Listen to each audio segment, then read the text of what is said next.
শুক্রবারে কোনো ব্যক্তি মারা গেলে তার কবরে কি ঘটে? কেউ যদি জুমাবার মারা যায় তাহলে তাকে কি মাফ করে দেওয়া হয়? সে কি মারা যাওয়ার সঙ্গে সঙ্গে জান্নাতে চলে যায়?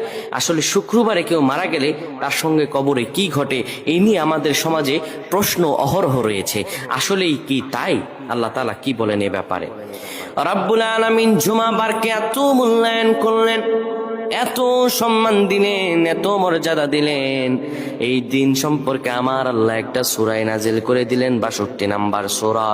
আল্লাহ জানিয়ে দিলেন, ইয়া আইয়ুহাল্লাযীনা আমানু ইযা নুদিয়া লিস-সালাতি মিন ইয়াউমিল জুমআ فاسعوا إلى ذكر الله وذروا البيع ذلكم خير لكم إن كنتم تعلمون। আল্লাহ রাব্বুল আলামিন বলেন, ঈমানদাররা রে, তোমাদেরকে যখন জুমার আযানের জন্য ডাকা হয় সব কাজগুলো বর্জন করে দাও।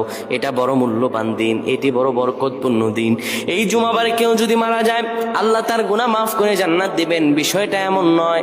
তাহলে কি একটি ফজিলত আছে, একটি ফজিলত হয়তো সে পাবে। পবিত্র একটি দিন, জুমার দিন মারা গিয়েছে, এই জুমার দিন এত ফজিলত, এই দিন আল্লাহ পৃথিবী বানিয়েছেন, এই দিন আদম আলাইহিস সালামকে পৃথিবীতে পাঠিয়েছেন।